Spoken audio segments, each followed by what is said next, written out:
सोचिए, अगर आपको बोलने की अनुमति ही ना हो, अगर कोई राजा कहे चुप रहो और आपको चुप रहना पड़े, अगर आपके जीवन का फैसला कोई और कर दे, तो क्या होगा?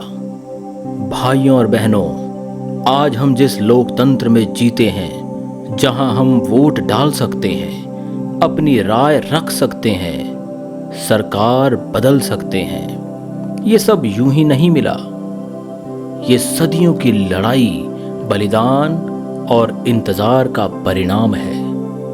आज की इस यात्रा में मैं आपको लेकर चलूंगा अंधेरी सुरंगों से रोशनी तक, तानाशाहियों से स्वतंत्रता तक और गुलामी से लोकतंत्र तक।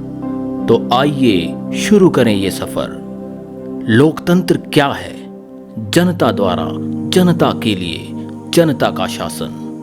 लेकिन ये केवल शासन पद्धति नहीं है, ये है स्वतंत्रता, ये है समानता, ये है वो हक कि हर इंसान की आवाज मायने रखती है।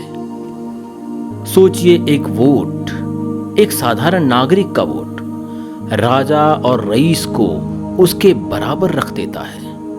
क्या इससे बड़ी ताकत कोई और हो सकती है? आइए चले समय में पीछे, 2500 साल पहले एथेंस की गलियों में। वहां नागरिक सभा लगती थी, हर स्वतंत्र पुरुष अपनी बात कहता था। हालांकि महिलाएं और गुलाम बाहर थे, लेकिन एक बीज बोया जा चुका था। इधर भारत में भी वैशाली और लिच्छवी गणराज्य फले फूले। सभा लगती थी, राय ली जाती थी। जनता केवल प्रजा नहीं थी, साझेदार थी।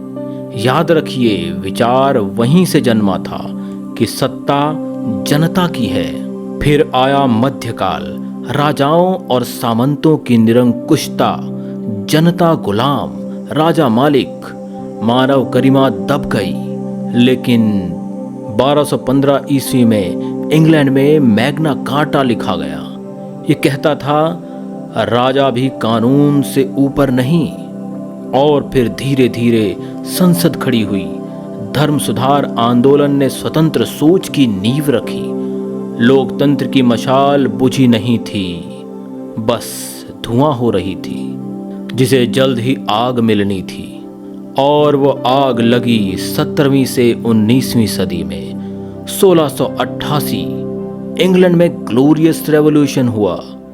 1776 अमेरिका ने कहा, सभी मनुष्य समान हैं। 1789 फ्रांस की सड़कों पर गूंज उठा स्वतंत्रता, समानता और बंधुत्व।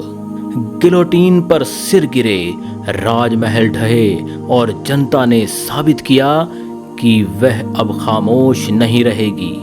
ये केवल सत्ता परिवर्तन नहीं था, ये आत्मा की बगावत थी, अन्याय के खिलाफ। लेकिन लोकतंत्र की राह आसान नहीं थी। 20वीं सदी आई, हिटलर, मुसोलिनी, तानाशाही के नए चेहरे, दुनिया युद्ध में झुलस गई। लेकिन जब राख बिकी तो मानवता ने कसम खाई, अब नहीं। 1948 में संयुक्त राष्ट्र की मानवाधिकार घोषणा हुई। हर इंसान को मिला अधिकार जीवन का, स्वतंत्रता का, अभिव्यक्ति का। और इसी काल में भारत जैसे देशों ने उपनिवेशवाद की जंजीरें तोड़ी। भारत ने दुनिया को दिखाया कि लोकतंत्र केवल पश्चिम का विचार नहीं, यह सार्वभौमिक है, यह हर इंसान का अधिकार है। आज दुनिया का बड़ा हिस्सा लोकतंत्र अपनाए हुए है। सोशल मीडिया, इंटरनेट, हर व्यक्ति की आवाज को मंच मिला है।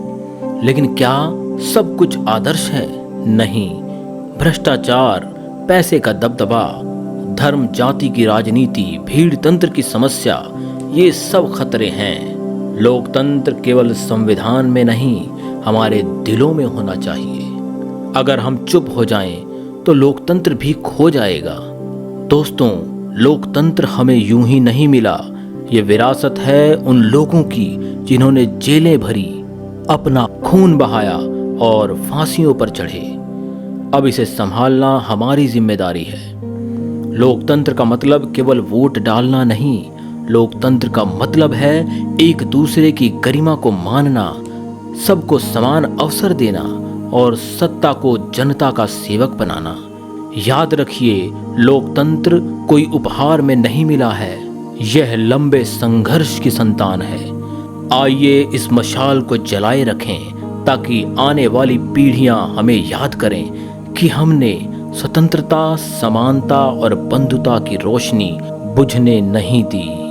दोस्तों, यदि ये वीडियो आपको अच्छा लगा हो तो कृपया इसे लाइक व शेयर करना ना भूलें, और यदि आपने अभी तक इस चैनल को सब्सक्राइब नहीं किया है तो जल्द से जल्द इसे सब्सक्राइब करें। जीवन व जगत से जुड़े हुए आपके मन में उठने वाले प्रश्नों के यदि आप उत्तर जानना चाहते हैं तो कृपया कमेंट के माध्यम से हमें सूचित करें। आपके सभी प्रश्नों के उत्तर अवश्य दिए जाएंगे। धन्यवाद।